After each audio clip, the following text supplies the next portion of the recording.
Balik lagi guys, hari ini gue kedatangan tamu istimewa dari Jogja yang mewah banget, viral mengenai konslet nggak lo?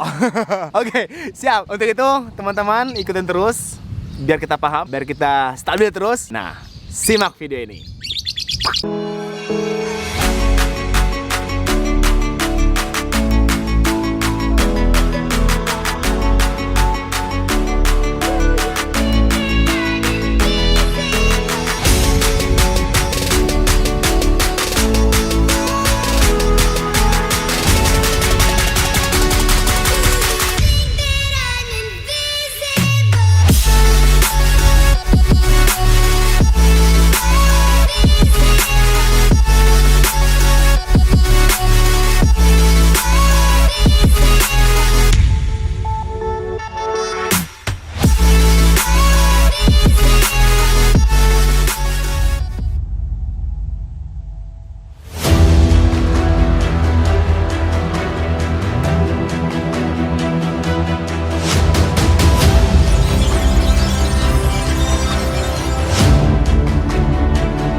Selamat datang Mas Aris. Siap omku. Excellent bird. Iya, gokil.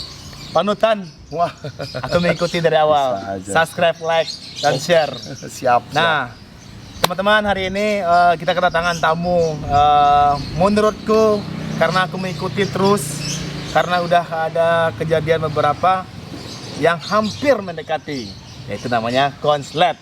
Ya, tak undang sini langsung, datanglah ke markas. Mas Aris, sekali lagi selamat datang dan terima kasih. Siap, makasih Om. Oke, untuk itu karena di hari ini gue pribadi akan ngupas video Q&A dulu, seputar tanya-tanya dulu tentang burung konslet. Siap. Oke, bersama teman-teman, Abang, Bang Ujang juga ada, Bang Imam juga ada di sini. Kita akan sudah menonton semua. Di situ kita akan ketemu langsung, nanya langsung nih. Dan teman-teman di rumah bisa mengikuti dan tahu apa kelanjutan dari Mas Aris tentang burung, perawatannya kah atau dari apa yang harus dilakuin buat teman-teman di rumah tentang burung itu. Oke? Siap Om. Kalau gue pertama akan gue ajuin pertanyaan ke Mas Aris adalah, untuk teman-teman di rumah nih yang punya burung dan pengen ngerawat konslet, ya kan, pengen ngerawat konslet. Seperti apakah bahan? Kalau saya kan jantan ya, sekarang udah fokus jantan karena ngikutin vlog sampean ya. Wah, saya ikutin terus sampai begadang gitu kan. Nah, karena jantan beberapa sudah hampir ya, menurutku, tapi nggak tahu. Nanti Mas juga bisa nanti senggang waktu mungkin melihat lagi langsung. Ini layak nggak dilanjut apa nggak nih Mas Nanda, ya kan? Kalau nggak capek-capek doang Mas. Bener toh? Betul ya. Oke. Nah, untuk teman-teman semua mungkin di rumah nih yang nonton video ini, mungkin dia ada bahan seperti ini di rumahnya, tapi mungkin mana tahu bermanfaat dan bisa dikelola lagi sama dia. Betul. Benar ya? Betul. Nah, seperti apakah bahan jantan itu yang harus dimiliki teman-teman di rumah? Mas Aris. Bahan Monggo. yang arahnya ke konslet kan gitu. Ya, kita bicara konslet. Oke, siap. Makasih Menanda waktunya. Ya, siap. Jadi gini teman-teman, saya kadang-kadang agak bingung juga ketika ada statement bahwa burung konslet belinya harus ada materi. Oke. Tapi kan beberapa teman tuh belinya memang udah dobelan, udah enak. Tapi sebelum burung itu di tempat orang yang beli itu kan sebenarnya di tempat yang lama juga sama aja. Burung itu mungkin belum enak kan gitu kan. Jadi artinya bahan ombyokan pun saya yakin dan saya sudah mencoba dan sudah pengalaman nggak cuma satu jadi. Jadi itu? Jadi Ombyo kan? Iya. Jadi, nah makanya dari situ saya akan coba terangin pemilihan bahan ombyokan kayak apa ya kan. Yang ombyokan aja deh kita ngomong yang paling rendah kan. Yang paling rendah ya. Oke teman-teman. Apa yang bisa jadi konslet. Kalau saya milih bahan ombyokan atau bahan jantan yang istilahnya masih mentah, fokusnya saya cari burung bahan yang sudah kelihatan birahi. Jadi kalau dicabut dia udah keluar birahi, kita tunggu nih biasanya gitu. Oke. Jadi bahan jantan yang bisa konslet itu yang kayak apa? Kalau menurut saya dasarnya lihat dari cara bunyi burung konslet dulu, supaya teman-teman paham landasan-dasarnya itu. Kalau burung konslet itu kalau lihat, dia kalau habis bunyi atau sebelum bunyi, dia biasanya garuk-garuk, muter, bunyi, atau dia ngeluarin tanda bunyi terus bunyi. Sebenarnya termasuk gestang. Ada tuh Om, yang kayak gendewo, gestang, bahkan gestang sambil bunyi kan gitu kan. Bahan jantan pun itu untuk yang bahan jantan yang masih mentah biasanya birahi, mungkin ada yang kletak terus bunyi. Ada yang birahi nggak pakai kletak, nggak lama terus bunyi. Ada yang gestang nggak lama setelah gestang biasanya terus gacor bunyi. Lah bahan jantan kayak gini sebenarnya itu yang bisa dibuat konslet walaupun masih mentah banget, masih kuek-kuek, masih tidur, masih suka lompat-lompat, masih gilas. Cuman bedanya sama bahan yang udah dobelan ya jelas beda dong. Dari mulai harga beda, dari proses waktunya beda, dari cara garapnya juga beda kan gitu kan. Ini berarti bisa dibilang kesimpulannya adalah begitu karakter bunyi. Iya, begitu karakter ngekek. Iya, begitu birahi bunyi. Birahi bunyi. Nggak lama bunyi gitu. Nggak harus disambung. Atau mungkin habis gestang bunyi. Kalau betina mungkin habis ngapal bunyi, bahkan ada yang ngapal sambil bunyi Om. Itu malah aku bilang karakter. Berarti teman-teman di rumah pun kalau begitu dia banyak burung, kalau dia bisa melihat ini yang gua punya nih contohnya, ini yang gua punya, dia bisa melihat coba diproses. Birahi bunyi, itu bisa lanjut ke proses. Iya, karena untuk dapetin bahan seperti itu sebenarnya nggak susah dibiok-biokan sebenarnya, asal kita jeli.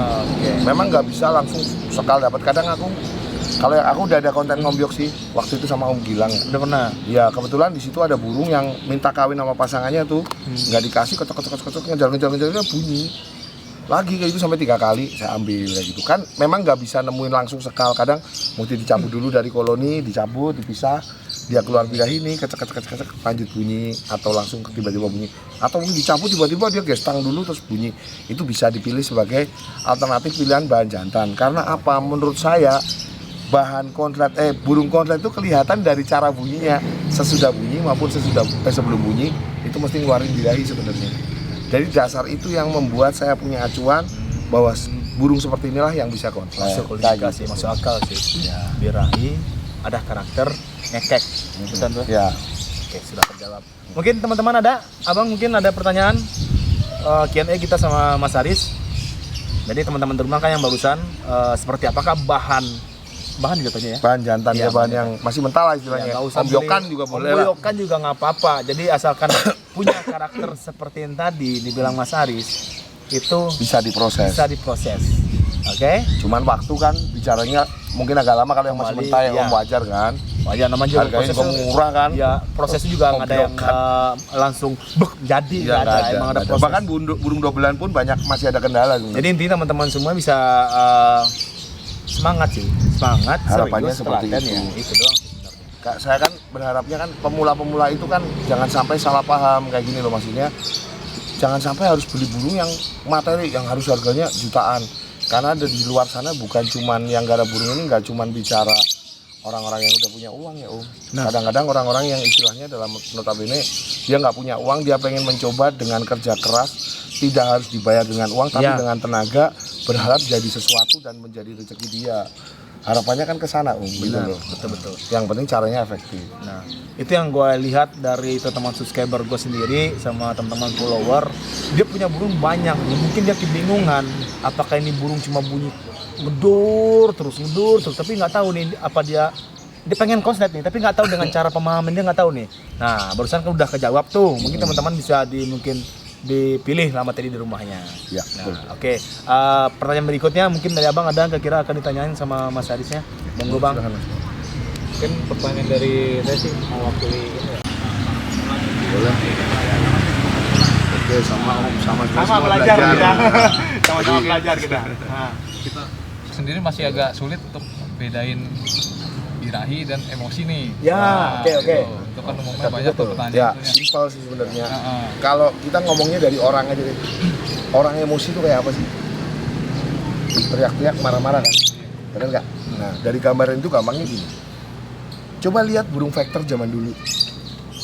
Burung vektor zaman dulu apa ada yang tidur kayak zaman sekarang jeda rapat dobelan, bukan dobelan, jeda rapat tapi sambil kayak merem-melek gitu kan nggak ada. Kalau setahu saya dulu permainan burung, mereka ngandalin birahi rendah, pakainya nilai polos, mainnya emosi. Kenapa? Karena dia single, mainnya mandi malam, karena dia mencari birahinya yang rendah. Dia bicara burung vektor, cenderung emosi. Kalau dilihat dari cara bunyinya nih Om, bisa dilihat kan, dia ngotot kayak burung emosi. Bedain sama burung sekarang, paut aja udah dibuat mermelek, ya kan? Mainnya pakainya tinggi-tinggian karena dongkrak birahi, ya kan? Coba lihat burung konslet. Makanya aku selalu nerapin gini, bahwa burung konslet itu burung yang birahi sama emosinya seimbang. Kenapa? Coba dilihat, biasanya aku lihatnya dari cara bunyi Kalau ngering ngotot kayak gitu kan berarti emosi kan. Yuk kita mulai bahas vektor, semi sama konslet. Bedanya apa? Dari sisi birahi sama emosinya. Dilihat sebenarnya nentuin birahi sama emosi, dilihat dari cara bunyinya. Kalau burung vektor itu melek, ngotot, dia nggak ngembang kenceng. Dia bener-bener kayak burung emosi. Orang kalau lagi emosi kan kenceng nih ngototnya. Coba bandingin burung semi. Burung semi itu yang birahinya tinggi, emosinya kurang. Kenapa kok emosinya kurang? Cara bunyinya aja lemes, ya kan? Dia cenderung main pakan tinggi, mainnya birahi di situ. Tapi beda lagi sama burung konslet. Burung konslet itu birahi sama emosinya seimbang, makanya dia nggak mermelek, tapi dia nggak ngotot banget, tapi volume keluar. Karena birahi sama emosinya seimbang. Mungkin untuk pemula ada tentang apa gitu ya, masukan kira-kira, benar nggak sih Bang? Iya betul. Apa ada apa dari segi pakannya, apa dari segi merawatnya, emosi imbangin dan tadi. birahi itu gimana? Apa tahap? Kalau awal saya aja? tahap awal ya, oke. Tahap awal Oh, aja. tahap awal. Jadi gini, yang gampang, yang simple, cari aja titik gacornya. Kalau burung itu gacor dengan kondisi tidak begitu mermelek, berarti dia udah mendekati seimbang. Karena nggak ada alat pengukur birahi ya, Iya betul. nggak ada Ya, juga ya. alat pengukur emosi. Jadi kita hanya menggunakan indera kita sebagai alat pengukur birahi. Ciri-cirinya gimana sih? Kalau burung itu ngotot bunyinya, berarti dominan apa? Kalau ngekeknya gitu, bukan? Enggak, kalau ngotot kayak burung vektor, Nah, itu larinya kemana? emosi. Emosi. Tuh, udah tahu. Oke. Kalau burung itu mermelek, duduk sardot, larinya apa? Birahi. Birahi. Kalau dia burung, coba lihat burung konslet, nadanya lelah, nggak kayak burung vektor yang nggak ngotot, tapi melek loh nggak kayak burung semi tidur, karena dia birahi sama emosinya seimbang. Dari cara bunyinya kelihatan. Kalau mau ngimbangin birahi sama emosinya gimana? Gampang, cari aja buat burung itu gacor. Nanti dilihat kalau dia terlalu emosi, terlalu kuak-kuak, terlalu speednya terlalu banter, bisa naikin pakannya sedikit. Jangan terlalu over. Kalau terlalu over resikonya kan ngembang tadi birahi tertidur. Mendingan naikin pakannya sedikit sehingga dia bunyinya semakin enak. Tapi kalau misalnya burung itu gak mermelek, istilahnya kurang ngotot, kurang ada energinya, bisa turunin pakannya malah. Supaya burung itu agak melek, karena zaman dulu mainnya rata-rata millet putih. Bener gak? Nah, simpelnya kayak gitu. Atau jawab ya? Puas? Nah, gitu. Jadi biar mantep sekalian kupas habis dah. Iya, bisa aja. Oke, Pak Imam, kira-kira ada pertanyaan? Ada Bang Ujang? Pak Imam dulu, Pak Imam. Oke. Banyak nih Om Aris Iya. sudah hadir di Sama-sama Pak Imam. Udah nempuk pertanyaannya? Iya. Oh, dicatat segala ya? Udah dicatat Gak apa-apa, ya. Mantap. asik. Awalnya kan kemari gara-gara ngeliat live-nya Om Aris nih di Facebook. Saya sampai komen mau OTW kemari. Oh, siap. Makasih banyak nih, pas banget saya juga bisa hadir di sini. Melanjutkan pertanyaan yang tadi itu adalah mengenai cara pemilihan bahan Iya. jantan, apalagi kayak kita pemula yang istilahnya teman-teman juga yang punya budget tidak terlalu besar Bagus, untuk itu ya. membeli bahan-bahan konslet. Iya, benar. Tadi Om Aris sudah memberikan tips memilih bahan jantan, Om Yokan lah. Om Yokan, ya. iya. Nah, selanjutnya itu untuk perawatan dan rutinitasnya itu seperti apa Om Aris? Kalau saya, Iya, misalkan dari tahapan pertama setelah pemilihan udah dapat yang tadi Om Aris bilang dia birahi bunyi, istilah birahi ambil coba dipetel, dia ada birahi bunyinya, salah satunya itu. Nah lalu Gue ikut nyimak lagi untuk kayak ini. rutinitasnya tuh seperti apa? Bener juga Mas? sih. Kalau itu. saya, Om, Iya. kalau saya, ini saya nggak bilang teknik orang lain. Ini berarti kan masuknya ke settingan ya? Iya. Nggak masuk ke pemahaman. Oke. Kalau saya nggak pernah ambil pusing untuk bahan-bahan yang kayak gitu, karena harganya murah. Jadi saya akan rendeng burung itu, rendeng ditempel rapat gini, Om. Mungkin nanti gambar fotonya bisa disertakan di vlog ini supaya Siap. pemirsa jelas. Jadi Direndeng. direndeng rapat gitu, Om, nempel dan betul-betul nempel antar kandang sama kandang. Nanti pagi setelah Siapa tuh? Segi tangkringan? mau dibuang boleh, mau di track boleh, gak ada Oke, masalah. nggak masalah. Oke, siap. Setelah direndeng, Om bisa mulai begitu waktu jemur. Saya biasanya jemur sih ekstrim dulu sih, Om. Karena nunggu sampai burung ini ketiduran apa enggak gitu. Berarti artinya di dalam posisi kuatnya dia seberapa itu akan terukur sebenarnya. Nah, biasanya saya jemur 1 jam, 2 jam antara itu. Untuk awal bahannya, saya nggak bisa ngeratain bahan semua kalau belum kelihatan. Ya kan, burung datang kan kita belum tahu nih bidainya seberapa, emosinya seberapa kan gitu kan. Belum tahu nih karakternya ini tahan panas apa nggak tahan panas kan gitu kan. Boleh dari bawah boleh, nggak ada masalah. Kalau saya kebiasaan dari atas, ini bicara settingan saya kan. Iya. Saya kebiasaan dari atas karena aku pengen tahu titik maksimalnya dia. Saya lebih senang karena bicara burung konslet itu bidai sama emosinya di level yang paling tinggi sebenarnya. Di level yang tinggi, bukan di level yang paling tinggi sih. Kalau tinggi lagi akut soalnya. Nah, saya biasanya rendeng tempel seperti itu. Pada saat matahari udah mulai keluar pagi nih, gua jemur, gua jarak 1 meter seperti gantangan, Om. Ya. Dipisah. Udah jemur enak, spray gitu kan. Jemur enak, spraynya cuma untuk pancing mandi aja, air ganti baru. Setelah itu udah kira-kira 1 sampai 2 jam, udah balikin lagi, Om. Balikin lagi ke tempelan. Direndeng lagi. Iya, udah nggak perlu pusing aku.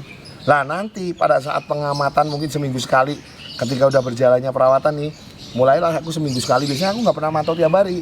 Makanya burung saya banyak dan capek, stres nanti kalau kita kebanyakan minum Paramek kalau mantaunya tiap hari untuk barang-barang murah gitu loh. Ya kan, mendingan kita nggak usah pusing. Makanya nikmati aja, jangan terlalu dibuat berat. Takutnya belum konslet, orangnya konslet duluan. Ya kan? Iya juga sih. Kalau bahan-bahan yang gitu kan jelas lama, Om, nggak mungkin sebentar. Jadi teman-teman penonton ini harus mengetahui ya. Iya, supaya nggak. Pemahamannya itu adalah emang dari kitanya proses itu ya. Iya, Om. Dari kita merawatnya, dari kita pemilihan bahan yang tadi, merawat yang penting ya. Iya, merawat Harus yang telaten paling itu ya? Iya, telaten, Om, butuh proses masalahnya. Nggak ada yang langsung instan Nggak ada, konslet. nggak ada. Seminggu konslet. Ya itu seminggu mungkin hoki ya, kalau itu yang dibilang ada hoki juga ya seperti ini. Pernah kejadian ya? Mungkin ada, karena mungkin Mungkin beli ya. dari ternakan sebenarnya burung itu udah konslet cuma di koloni nggak bunyi, ketika Oh. disembunyikan bunyi, itu bisa aja. Nggak menutup kemungkinan, tapi itu betul-betul faktor hoki. Tapi sebenarnya prosesnya mungkin di orang sebelumnya, Oke. gitu kan? Iya. Cuman kan bicaranya hoki, kalau semua hoki lu nggak tahu ini burung dari mana, proses sebelumnya kayak Takashi Ono gini. Arnold terjadi. Dulu tuh burung apa sih? Burung ternakan. Iya. Burung ternakan ketika betinanya ketika dia dijual disendirikan nih, proses cabut dia di single sendiri. Di situ tiba-tiba gacor. Nah, proses cabut penggacoran inilah sebenarnya yang membuat dia konslet. Cuman orang nggak paham gitu loh. Oke lah, kita mau bahas kembali lagi topik ya. Bahwa setelah di rendeng di jarak, nanti ketika seminggu sekali aku pantau atau 2 minggu sekali aku pantau, ada burung yang direndengan itu, kalau coba dijalani, omongan saya ini buktiin. Jangan cuma kata saya kan, dibuktiin aja dulu. Punya 5, rendeng kayak gitu, pisah jarak 1 meter. Setelah itu melihat dari 5 ekor burung tadi, ada 1-2 burung yang mulai bunyi di situ. Dan bunyinya aku yakin udah mulai agak rubah, mulai kering dengan cara seperti itu. Aneh kan? Simpel banget. Saya selalu menggunakan cara-cara simpel, nggak mau cara-cara yang ribet. Jemur panas agak kencang dikit supaya memacu dia bunyi. Nanti akan ada burung-burung itu bunyi. Nah, ketika burung itu udah mulailah masuk ke tahap selanjutnya. Itu blok 1 nih, blok mentah. Tahan dulu, itu vlog berikutnya. Oke. Lanjut pertanyaan yang lain. Lanjut. Jadi itu gambaran untuk simpelnya ketika burung itu datang pertama kali dari proses bahan mentah yang beli dari Om Biokan. Saya nggak terlalu pusing. Saya rendeng, saya pisah, saya rendeng, saya jarak, saya rendeng, saya jarak. Tiap hari kayak gitu, nanti seminggu sekali dia mati. Udah itu cukup. Pasti itu ada perubahan. Pasti. Ya dicoba aja. Jangan kata saya. Kalau cuma kata saya percuma. Tapi dari segi pakannya sendiri dikasih pakan kencang tuh. Awalnya saya pakai pakan sedang. Saya nggak pernah pakai pakan kencang karena ini masuknya lain lagi sebenarnya. Lain lagi. Di vlog Kalau- berikutnya. Iya. Kalau pakan nanti pengaruh dari cuaca sebenarnya. Dari tempat penggarapan, tempat dingin atau tempat panas. Nanti di blog selanjutnya bahas. Siap. Oke, masalah makan ya. Oke. Pertanyaan lanjutan. Bang Mas. Ujang, monggo Bang Ujang. Sebelumnya saya ucapin nih buat Om Aris nih, udah mau datang nih ke markas. Makasih Om. Mantap. Sebenarnya yang saya ingin tanyakan itu masalah proses penjemuran. Jadi kan di tempat saya kan ada bahan jantan, ada bahan betina. Sedangkan untuk proses penjemuran bahan jantan kan ada beberapa versi, jantan semua. Boleh. Makanya kan yang saya ingin tanyakan itu apa pengaruh seandainya bahan jantan kan single direnteng, sedangkan di sini ada bahan betina, kira-kira itu ada pengaruhnya nggak? Soalnya ada beberapa versi jantan harus jantan semua. Ya, tahu. Ya, betina harus betina semua. Iya, benar, makanya saya jadi bingung kan gitu kan. gitu. Oke. Ini cakep nih pertanyaannya. Jadi gini Om. Yang simpel gini. Anggap aja Om itu laki-laki kan. Kira-kira Om ini aku masukin ke tempat ruangan ganti cewek yang tiap hari Om lihat buka baju semua. Itu lama-lama bisa jenuh. Walaupun pertamanya Om berdiri nih istilahnya nih ngomong jorok. Bukan ini bicara ilmiah. Tiap hari ketemu. Ini banyak kejadian kayak gini. Orang-orang yang istilahnya biasa peragaan busana nih kayak itu bisa jadi gay. Kenapa? Karena tiap hari lihat cewek-cewek cantik buka baju itu kayak biasa gitu loh. Nggak kayak itu sama aja dengan burung sebenarnya. Burung jantan kalau awalnya lihat burung betina dia akan sange akan birahi naik itu pasti. Tapi ketika tiap hari lihat apa yang masalah? Nggak ada problem. Begitu juga burung digantang awalnya kuek-kuek karena dia belum biasa digantang. Kalau udah jam terbang tinggi kira-kira pengaruh nggak? Cuek bahkan sampai tidur pun dikeblak-keblak dia tetap tidur. Artinya kalau di sistem koloni sudah tidak ada lagi pembedaan kasta jantan betina. Kenapa? Karena sudah dia sudah koloni itu udah buat dia terbiasa. Ini yang harus dipahami. Beda sama sistem vektor. Sistem vektor bisa sendiri. Dengar betina, jantan dengar betina masalah, betina dengar paut masalah, betina dengar jantan masalah. Apalagi kalau yang minor. Tapi kalau sistemnya koloni tembel rendeng, itu kan burung tiap hari ketemu. Masalahnya apa? Gak ada masalah. Logikanya juga gini, maaf nih, mau sedikit potong. Karena di gantangnya itu tersebut nanti kita gantang Iya, juga ketemunya bukan beda-beda. Iya, ini jantan, ini betina, ini jantan betina ya. Bahkan ketika tidak terlatih di rumah, yang nakutin di gantangan. Bener gak? Iya sih. Bener gak? Nah, gitu loh, maksudnya gitu. Jadi simpel aja sih Om mikirnya. Kalau sudah sistem koloni sebenarnya menurut saya mungkin bagi orang-orang yang takut birahi itu karena sugesti aja. Menurut saya, karena terbiasa dengan pola. Menurut saya ini yang terbaik ya. Monggo, yang penting ketika melihat orang seperti ini, cerita seperti ini, coba dipahami dan open mind, berusaha open mind. Karena kalau kita merasa bahwa garapan kita yang paling benar, itu bahaya, saya bilang. Gelasnya udah penuh, nggak bakal terisi ilmu baru. Padahal ilmu baru belum tentu jelek. Ya gitu loh. Itu dulu. Kita harus open mind. Jadi pemain itu harus open mind. Saya melihat satu settingan, saya nggak akan pernah nganggap jelek. Saya lihat dulu, bener nggak faktanya dia jadi. Kalau bener, apa yang salah dengan itu? Ya kan, bener nggak? Nggak ada masalah toh. Nyatanya toh dia jadi. Karena kalau aku belajar dari 9 guru dan cara settingannya beda-beda, pusing nggak kira-kira milih settingan? Makanya aku arahkan larinya lebih ke pemahaman daripada ke settingan. Siap. Jadi untuk video kali ini terima kasih banget Mas Haris ya kan. Teman-teman di rumah mungkin bisa lebih dipahami menontonnya dari awal sampai habis. Jangan skip soalnya bahaya. Iya, kalau di skip mungkin jadi Akan blunder lagi ya? pemahamannya salah, Paham. risiko salah paham, gagal Ya, paham. gagal paham Karena lagi. penjelasannya detail nih satu-satu tadi yang aku bilang kan. Iya. Risikonya paham, benar-benar harus paham ini pemahaman Nanti ini dalam. di berikutnya mungkin gue akan bikin konten lagi yang seperti apa prakteknya, oke? Dan beberapa video lagi juga akan lebih proses dari segi rawatan, pakan, dan waktunya seperti apa dimasukin pakannya, Yoi. jamnya. Untuk itu teman-teman semua di rumah ikutin terus. Jangan lupa di subscribe, di like, di komen YouTube-nya Mas Haris Excellenberg. Dan untuk Abang, terima kasih. Bang Uja, terima kasih. Bang, terima kasih Bang. Semoga video ini bermanfaat untuk kita semua dan kita akan maju terus sampai konslet. Bukan dulunya yang konslet ya. Burungnya. Oke. Untuk itu terima kasih Mas Haris ya. Sama-sama Om. Mantap. Jangan lupa salam stabil. Assalamualaikum.